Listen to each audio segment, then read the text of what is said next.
All right, welcome to episode 4 of Practical Opening Traps.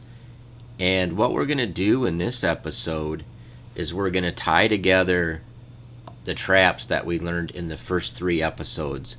So if you haven't watched the first 3 episodes, I would recommend going back and watching those. I'll put a link to the playlist in the upper right corner. But what I thought I would do is I'll quickly review the 3 themes, trapping themes that we went through in the first 3 videos that are going to be used in this exercise. And what this exercise is it's going to be a Blitz game that I played, and amazingly, all 3 of our trapping themes from the first 3 videos, of this series, are present in this game. Now, I didn't execute all of them, but the task is to go through the video, and if you want, you can either pause the video and try to look for, the opportunities, or I will put a link to the game down in the show description, the video description. You could click on that if you want to be able to pull it up and just kind of go through one move at a time. And just one little caveat, one of the trapping themes is used to actually obtain one of the other trapping themes, but all 3 themes are actually available for use in that game. So it's kind of an interesting thing. So before you watch that game, let's just go through real quickly and just take a look at what themes we learned in the first 3 videos.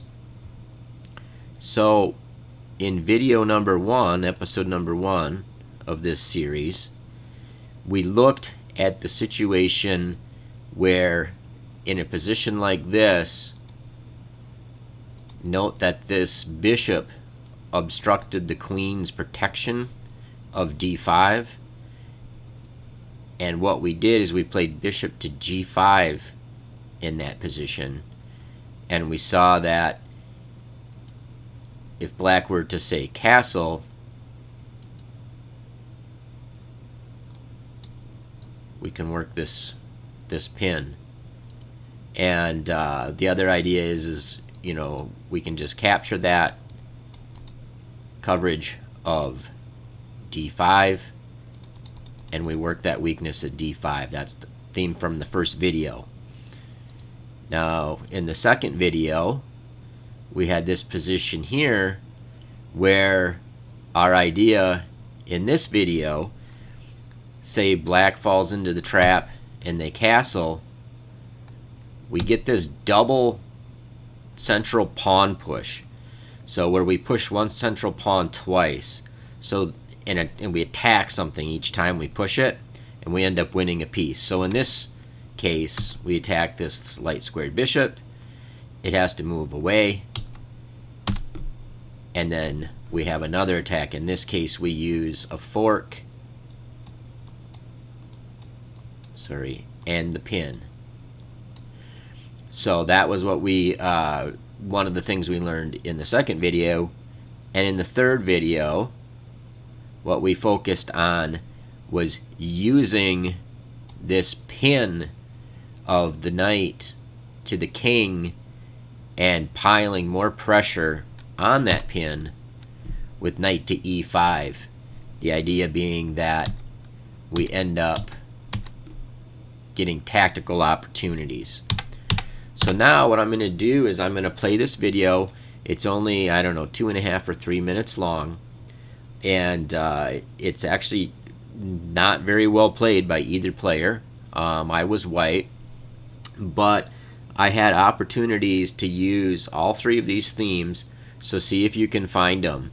And it's a bit entertaining because I played quite poorly. I ended up getting a really good position, then I dropped a piece, and then I ended up swindling with the checkmate at the end, and I was kind of hoping he would fall into it, and he actually did. So just go ahead and watch that. Give it your best effort to try to find these opportunities. I think that's one way we can really kind of learn these as adult improvers, and cement these into our brains, is by doing exercises where we try to apply what we've learned. So good luck, and then after after the game and after you've given your attempt to try to find these opportunities, I'll just quickly go over the game, at least the beginning part, and we'll look at those opportunities together. Good luck.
All right, now that you've had a chance to look at it, let's quickly go through the opening phase of this game and see how these traps could have been applied. And so this is why I'm saying these traps that we're examining in this video series are very practical. This is one Blitz game, and I had opportunity to use all three of those trapping motifs. So let's go through the opening real quick. We won't discuss the opening in much detail because we did it a little more detail during the actual videos. But we'll see that we got the early bishop to f5 variation. And we know that our response to that from the previous videos is c4, quickly attacking in the center and on the queen side. And the reason that we don't delay playing c4 and instead play e3 to go for this motif is because his knight on g8 is not yet committed to f6. Therefore, that knight could go to e7 if they chose and lend additional support. And then this idea of bishop to b5 and bishop to bishop knight to e5 converging on it are not as strong in that trapping line. So because of that, we played this c4 right away. And if you, as you remember, we do a quick exchange in the center, clarify the pawn structure, put additional pressure on the center, and just like in our first video, black plays knight to f6. Now, I didn't remember my theory, but I did remember some of the ideas, and I played a quick queen to b3. And of course that hits that underbelly, the b7 square, which is always a weakness, and it puts additional pressure on d5.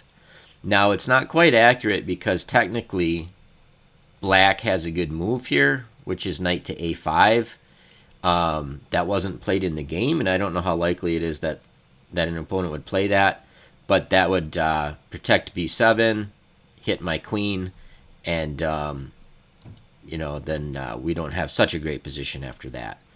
So normally we would just play e3, continue along, see what black did, and then see what opportunities are presented. But anyway, we got kind of a weak response in this game from black. And, if you know these traps and you understand the pressure that you can put on, our opponents don't always respond optimally, and sometimes these traps can become even stronger. Now notice he weakened these light squares, and the problem is this knight is no longer protected, and that's going to play in to the as we go along here. So I played bishop to g5, and my idea is I want to work the weakness of that d5 square, the idea being, if I can take out that knight, take out the supporter of that d5 square, I can win that pawn. And so black ended up playing bishop to e7, and in the game I actually did bishop takes f6, and then I captured on d5, happy to try to pick up this pawn. Now there were some resources. I'm still better in this position, but it's not absolutely crushing. Black didn't find them. They're not easy to find for a human, especially in a blitz game. But let's go back and actually look at this position here, because there's some other kind of stuff that could happen that ties a couple of our themes together. So let's just kind of look at this here. For white, and see if we can tie a couple of our themes together. And so one way to do that, because he weakened this square, weakened this c6 square by pushing b6, we actually have an interesting idea here. And the idea is to use our queen to pin that knight, and we combine two themes from the previous videos. So in video 3, we kind of saw this theme where we pin the knight to the king, and we threaten to play knight to e5, hitting that piece that's paralyzed by being pinned. And, this is a consequence of this weak move, b6. So this was a real threat, and the best response actually for black in this position, he has to do something. He can't just drop a piece, right? So his best response actually is to drop this light squared bishop back to d7 to provide additional support. Now, the problem is this goes into our theme that we covered from the first video, where now we can pick off this knight, which was the protector of d5, and then we win d5. So we combined themes from videos 2, like our first 3 videos. This pin was actually video 3, but we combine these themes from these first videos to get a winning position here. It's kind of cool. And then there's actually still one more theme yet as we continue along This is the lines that were actually played in the game. Now notice a consequence of this move here is that this bishop no longer has retreat squares. So what could have happened in the game, I didn't see this because I was in blitz mode, but right here is a theme that we covered and that's like the double attack, double thrust of the central pawn theme. Now, it was in a different form when we looked at it in the previous videos, but look at the idea here. Instead of e3, which is played in the game, bam, e4, hitting the bishop. So the bishop has to move, and wherever it goes, we play e5. This bishop does not have any squares. So, idea is if he takes there, we take there. We're attacking two of his pieces at the same time. If he moves it, we just take it. So I thought that was really fascinating that in one just 3-0 blitz game I had, my opponent presented me with an opportunity to use all three of these trap themes that we examined in the first 3 videos of this series. Now, I didn't play it optimally, and I mean, it was somewhat comical how I played, but that's blitz, and, you know, I'm an adult improver trying to get better. But I really found this fascinating. I hope this kind of ties it together for you. We're going to continue on as I find these traps, and we'll kind of look at them, see what we can learn from them. We can see here how practical these can be. I mean, when you have all 3 of them presented in one game, I mean, that kind of speaks to how useful understanding these ideas are. You know, hopefully next time I'll be able to find the optimal way of playing even better. It was good enough. I still got a great position. I just, you know, dropped a piece. But anyway, I hope you found that useful, and we'll see you next time.